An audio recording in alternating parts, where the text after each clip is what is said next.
Don't do that. Don't do that. Should never do that.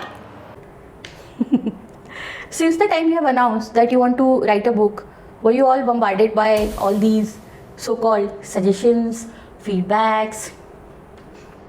Yeah, me too. Been there, done that.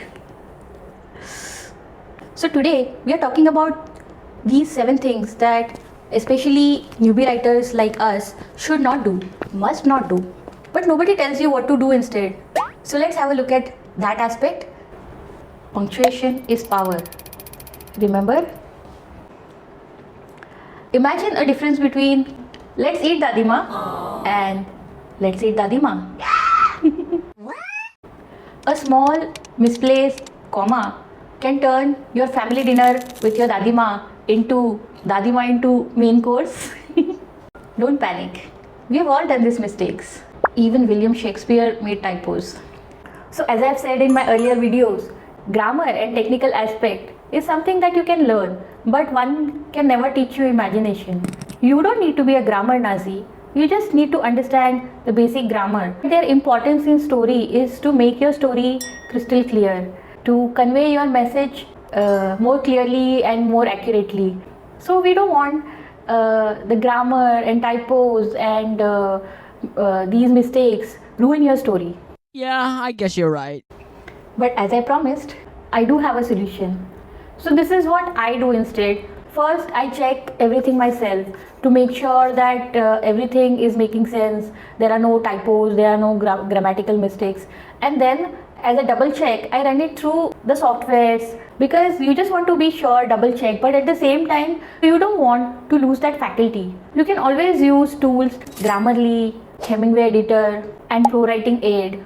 So these are champs in catching typos, help you write concise and clear sentences, and suggest improvements. So you can use them as sidekicks, but you are the hero of your story. So make sure you check it first and then you can run it through these softwares. And do you know what? Even the best writers can use some spell check because ask Shakespeare, the king himself. Probably he also had a typo or two.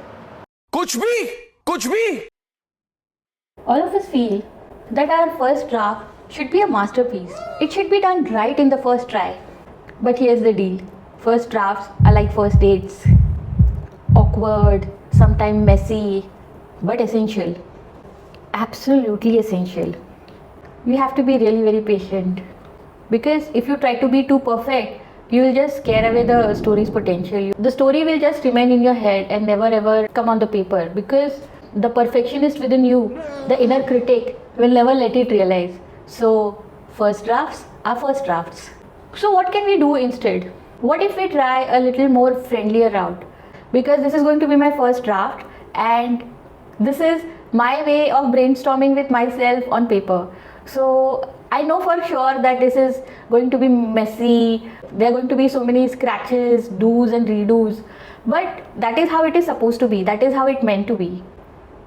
Don't worry about perfect sentences. Don't worry about every little micro aspect of the story. This is the first draft. So just get those ideas flowing. So even the messiest of drafts can be foundation for a killer story.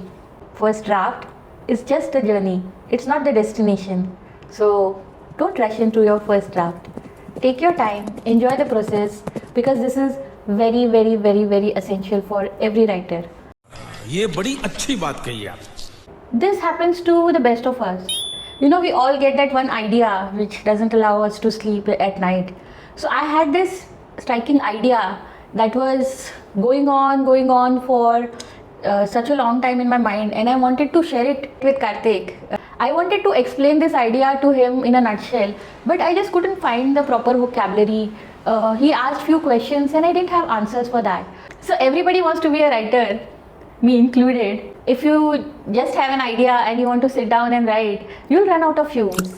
So without going through these necessary preparation, I would call it a tapasya, your characters will feel like cutouts from cardboard. They will lack the depth and your story will be boring. Yeah, I know, it sounds very obvious. But trust me, if you're not reading enough in the genre you're writing, or in general for that matter, these things are bound to happen. It's like you're sitting and composing a song without listening to music ever. So as I keep saying, like a broken record, that reading, it inspires you, it gives you fresh ideas, it kind of helps you learn how to build a character, how to create suspense, how to go through the middle of the novel, use language that will help you visualize the story as if it's happening in front of you. These authors, they have mastered this art, and you can always learn from masters. So when I decided to write a book, the idea was somewhat in a zone of fantasy and sci-fi. First thing is, I made a list of 20 books at least, and I had decided to read them before I put even the pen to paper. So we all read a lot, but this time when you're reading, read from a writer's point of view. Pay attention to how the authors build world and how they keep you guessing till the last page, how they make their characters feel so real, how they paint these vivid worlds, vivid imaginations. So it is a crash course in writing. So spend some time reading your favorite authors, reading your favorite books. It is definitely more relaxing rather than just sitting and start writing and staring at a blank page, but to prepare yourself to write the book of your heart. So grab a book, curl up in your favorite spot, and get ready to unlock the magic within yourself. I love magic. So it has not yet happened to me in terms of my book, but this is my everyday bread and butter. You finished your manuscript, now you feel like, yeah, I'm ready to conquer the world. You send it to 10 publishers, 10 agents, and you receive a feedback which will make you feel like you want to crawl under the cover and just hide. You can't be afraid of criticism. You have to be willing to fail in order to succeed. It's harsh, but it's true. So this is my plan. When I finish writing, I want to share my manuscript or my first draft with beta readers, or of course my brainstorming buddy Karthik, because it so happened that we are so much in love with the story, and it becomes a blind spot for us. You might get a really good feedback from your beta readers or from writing groups or your brainstorming buddies, or if you are blessed with a good agent. So their fresh eyes can identify the plot holes, character inconsistencies, or the section which is just dragging and which needs rewriting.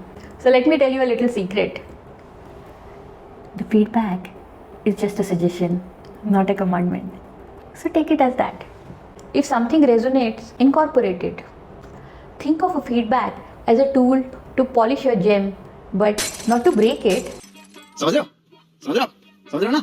The other day I'd been to a very popular bookstore, Crossword, and I found, every aisle of the books, they all just look similar. Every book felt like it's coming straight out of BuzzFeed article or made out of some listicles. It is like so templated. I could not differentiate one book from another. So do you also want to be a templated writer who's ticking all the boxes, or do you want to take the risk? It feels like when you go to a beautiful place like Paris and you just look at Eiffel Tower and come back, and you miss out all the charming, beautiful cafes from cobblestone. You have the power, you have the pen in your hand, and do you want to write a story which is predictable? Okay, I've read it there, I've seen it there. Do you want to be a writer of that types just because there's this humongous pressure of legacy publishers who think that only these kind of books are selling, only these stories what people read? That is not true, as I kept saying in my earlier video. So do you want to break out of this rut of creating the same thing, or do you want to write something that truly resonates with your audience? Neil Gaiman said, the only way to do great work is to love what you do. If you haven't found it yet, keep looking, don't settle. So I had decided to take creative risks. I want to try new narrative styles. I want to experiment with the genre and let my imagination run wild. I don't want to hold back. I don't know, maybe once I finish my story, it'll surprise me. The world needs your unique voice. मेरी आवाज़ ही पहचान है. Life is not about how hard of a hit you can give. It's about how many you can take and still keep moving forward. Have you ever poured your heart and soul into a piece, hit submit, and then rejection? Or worse, just silence. Rejection stings, there's no doubt about it. But here's the truth, rejection is like losing a socks in a laundry.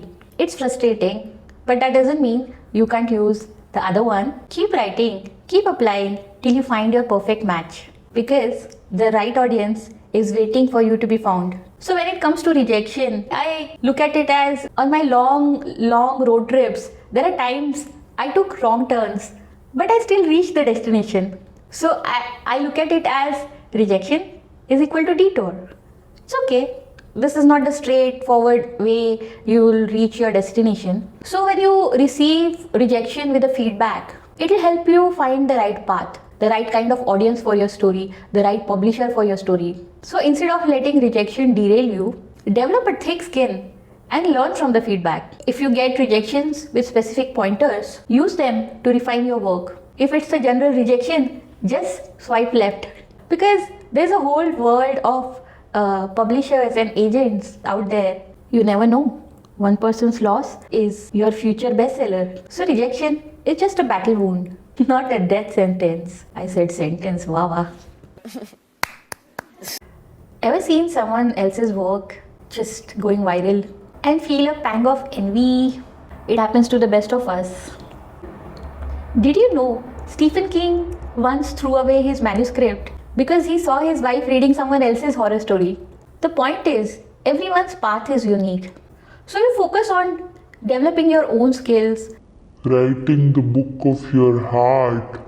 and who knows, someday that somebody is you bag all those shiny awards, and people start thinking they wish they could write like you. So we always look at the shiny things and we always look at successful people because they get more visibility, but nobody knows the journey that goes into it. We all have different journeys. Nobody is going to hit you over the head with a sack of money and say, write a book. It takes dedication and your unique voice to find the success. Start writing a gratitude journal. Every day you jot down something that you appreciate about your writing journey. Celebrate your firsts, your first page, your first draft, your first fresh idea. Create your writing ritual.